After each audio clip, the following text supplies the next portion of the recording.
Today we're going to be working on this 1978 Cadillac Eldorado. Now we're going to be giving it its first wash since, well, 1978. It has 207 original miles, which is unbelievable. It's been sitting in a barn, left untouched, but it does have something I haven't seen in 20 plus years of detailing, an animal infestation that you might not expect. Find out what it is today on this episode of Drive Protect.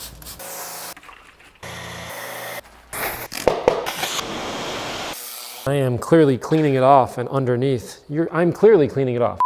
Just like a figment of your imagination, I'm actually cleaning.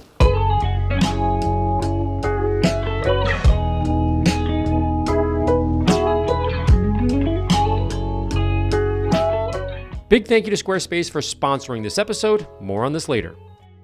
If you're unfamiliar, the Cadillac Eldorado was manufactured from 1952 all the way up to 2002. The Eldorado name is a contraction of two Spanish words, meaning the golden one. In the earlier years of Cadillac, they used the name Seville after the city in southern Spain and Biarritz after the resort town in southern France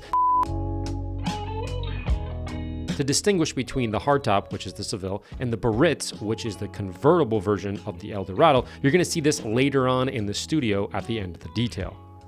The 1978 model we have here is the 9th generation Eldorado, and it's the last year of the design. So in 1970, that Eldorado that came out, in my opinion, the design went way downhill really fast from the 10th to the 11th to the 12th generation. Just not for me. My favorite car is the 1958 Biarritz. It's the best year, the best design, but let me know what year you think is the best and the worst in the comments below. Anyhow, step one is to fill my paint bucket with foam soap and my wheel bucket with Brute wheel soap to get the outside cleaned up just enough to assess what's possible on this paint without destroying its originality.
When I opened the hood, this is where things got interesting and a bit smelly. Okay, now we're in the engine compartment, and this is where it's getting a bit smelly. You can see there's concentrated areas of oxidation that aren't in the normal or usual area that I'll find rust. Plus, you can see right here, there's super long fur, not sort of typical of a mouse or mice running around, which we haven't found any. So right off the bat, this looks like a cat. I called the owner and said, hey, is there any reason to believe that cats might be around here? And they said, yeah, we saw one or two. We thought it was a good idea because there wouldn't be any mice. That is definitely true, but if they're living in here, what's happening is, I believe they're urinating everywhere and certainly causing a lot of damage in here. So we need to find out what cat urine is all about. Cat urine is a concentration of metabolic waste comprised of urea, uric acids, creatine, sodium chloride, and electrolytes, to name a few. But what makes cat urine so annoying is that it can be released in unusual places like the engine here or other tight spaces in your house where you may not find a larger animal like a dog, for example. So these odd places are usually left untouched for long periods of time, combined with their propensity for marking their territory in the process, and the fact that their urine is around 6 on the pH scale compared to a dog's 7 pH level. It's a recipe for smelly oxidation, not great for metal car bodies either. Now, when it comes to the smell, it's sort of a unique combination of many factors, but as it sits and bakes for a while, bacteria decomposes the urine, which gives it its characteristic ammonia smell that we all love to hate. But it's also because we don't find them. They're usually in these weird territory, pockets and creases and crevices, and like this one here, the engine compartment. This urine has long since decomposed and the damage has been done in the process. But if you're lucky enough to run into cat urine in your car in the future, it's best to use an enzyme cleaner like AMMONYC, as the enzymes in here digest or speed up the chemical reaction in the urea to break it apart into carbon dioxide and ammonia, which will simply evaporate quickly and avoid the smell. You can actually smell the difference right now. There's definitely work getting done. So we're gonna let this sit for a little while. Put it down, we'll dry the rest of the car, and then come back and work on it later.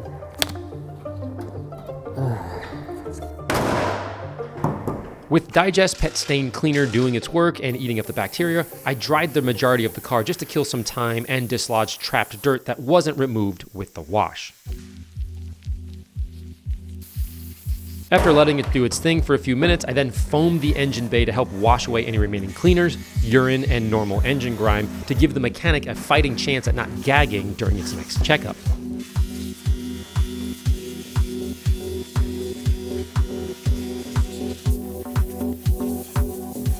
Much like this gorgeous Fleetwood interior, Squarespace gives you a powerful and beautiful platform on which to create your website. You can even create a community on your Squarespace website with a fully integrated commenting system that supports threaded comments, replies, and even likes. Use their powerful blogging tools to categorize, share, and schedule posts too. You can even display posts from your social media to your website and vice versa from your websites back to your social media so your friends can share it too, like this one here. Connect with your audience and generate revenue through gated members-only content, manage your members, send email communications, and leverage audience insights all in one easy-to-use platform. You can extend Squarespace's already powerful e-commerce capabilities with Squarespace extensions. These are third-party tools that can help manage inventory, promote products, streamline bookkeeping, and reconcile and even file sales tax while shipping items across the globe. Be sure to go to squarespace.com for your free trial, and when you're ready to launch, use promo code squarespace.com/AMMONYC to save 10% off your first purchase of a domain or a website. Now, back to the lanyard.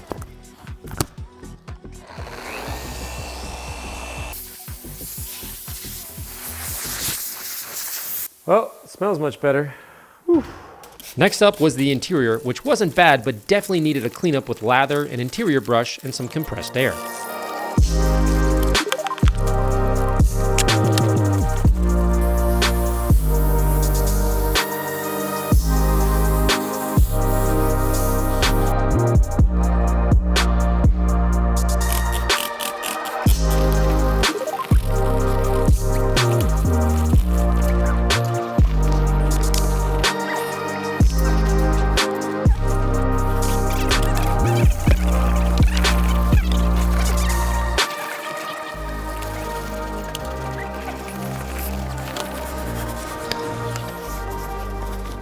The interior mats from this era use 100% nylon yarn, which is very durable, but it does lack a comfortable feel, and it has this sort of nappy texture that tends to hold dirt really well deep below the fibers.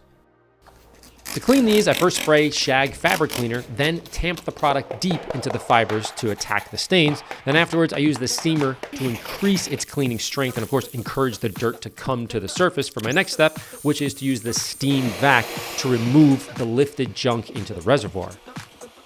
On a side note, the carpets never seem to look super dirty when I'm just standing there staring at it, but I'm always terrified to see what comes out of the tank when I'm done with the cleaning process. So just because your carpets don't look dirty, believe me, they probably are. And if you wouldn't feel comfortable resting your head or taking a nap on your fabric, it's probably time for a deep cleaning.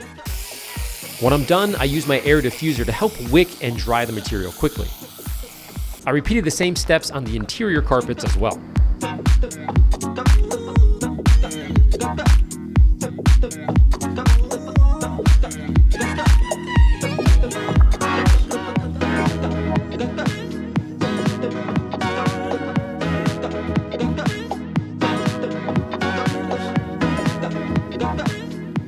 Just about then, my buddy Renan came in for some extra power as we really had two cars to clean. They just happened to be on one body.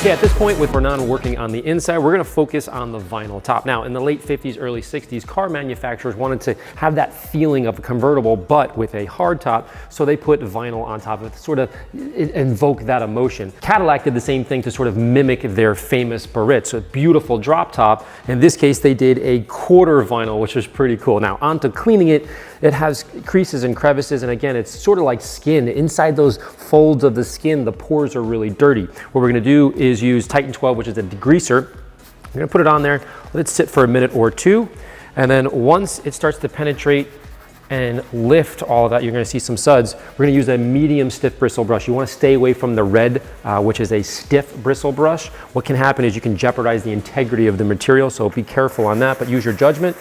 You're gonna go in, light little circles like this, let the fibers do their work, meaning they're getting in between the pores of these little wrinkles here, and they're lifting it. And right before it dries, come in with a microfiber towel and scoop it up gently, and you can see a massive difference before and after. So I'm gonna repeat that on the rest of the vinyl. All right. Next, Renan took care of the trunk in all of its contents, which were a lot.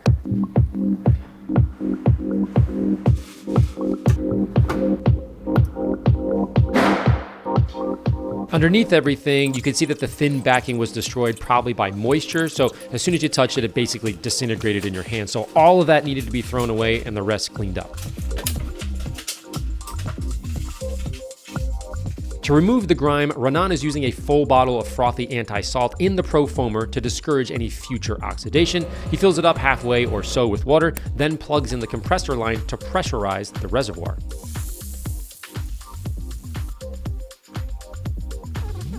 With the grimy and moldy area now covered in frothy, he scrubbed the area with a dual density brush that has both soft bristles on the outer rim and super stiff bristles in the middle. So if you press down harder, you actually get more cleaning action. So a really cool 2-in-1 brush.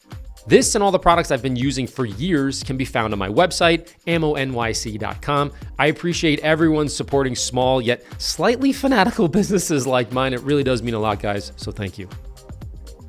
Next, he scoops up the lifted junk in a blue towel. Now, don't use the same towel that you're gonna use on the paint for this type of work. Obviously, there's gonna be some junk and grime in there that may not wash out. So designate your towels. In this case, I like to use blue towels for really junky stuff. If you have a terry towel, that'll work great too, and just toss it in the garbage when you're done.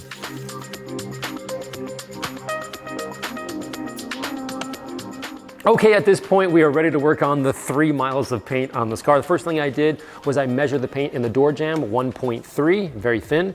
Then I went on the paint, 2.4. So basically 1 mil of paint, that's single stage, very, very thin. The second thing is, if you look here, there's little dots everywhere. It looks like there's sap or something, not a big deal. The problem is somebody came in and tried to scratch all these off with some sort of tool. So now I have X's and Y's and these deep gouges in here. So the combination of having very thin paint and scratches and the fact that there's tons of it, we have a whole lot of work to do. To safely restore the depth and shine of super thin single stage paint, we're both using my straight cut waffle finishing pad with exfoliate polishing fluid. I'm using a 6-inch pad while Renan is using the 5-inch pad. Whatever works for you in terms of comfort and confidence, that's the machine that you should pick. It doesn't matter what size at this point. If you choose to polish your paint yourself, which I highly encourage these days, especially with the technology advances of dual action machines versus years ago with rotary polishers, it's much safer, it's much more comfortable, they're really good to use. The trick here is to just blow your pad out frequently, especially on single stage paint. Use compressed air to do it. If you don't have that, that's fine. Use a damp microfiber towel, but the goal is just to remove the buildup of paint residue off of your waffle pad. That's gonna save your entire polishing job. You're gonna get a really good result when you're done.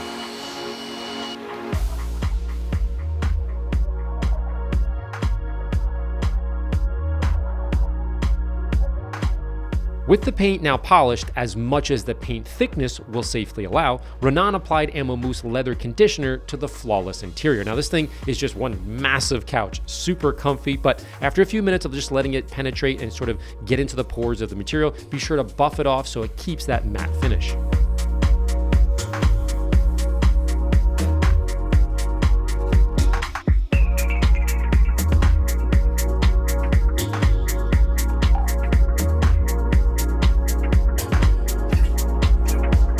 Next, we clean the glass with Obey and a scrubber to lift the grime off the glass. Then we squeegeed it away and scooped up the rest with a blue waffle weave glass towel.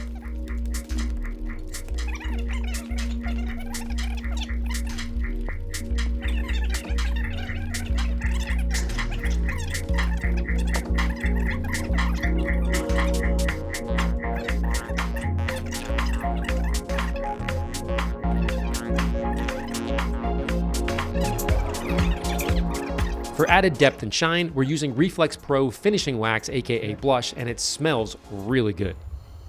Nossa senhora, que delícia!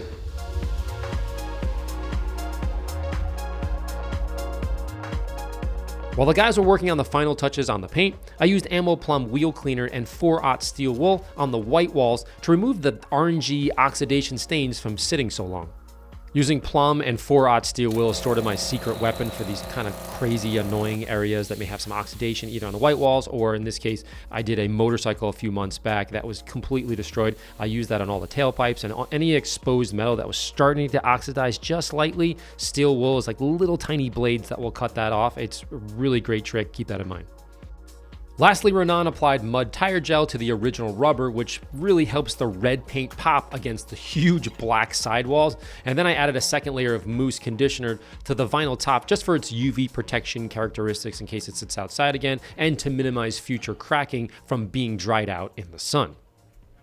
Well guys, there you have it, the 1978 Cadillac Eldorado as now detailed. She's looking mighty fresh and looking for a new home. If you're interested, I'll put a link down below in the description. Contact the owner. I think he's looking to move this. Absolutely amazing, 209 miles, incredibly rare. Next up, we have its beautiful sister back there, the Cadillac Eldorado Baritz. As always guys, thanks for watching. See you next time.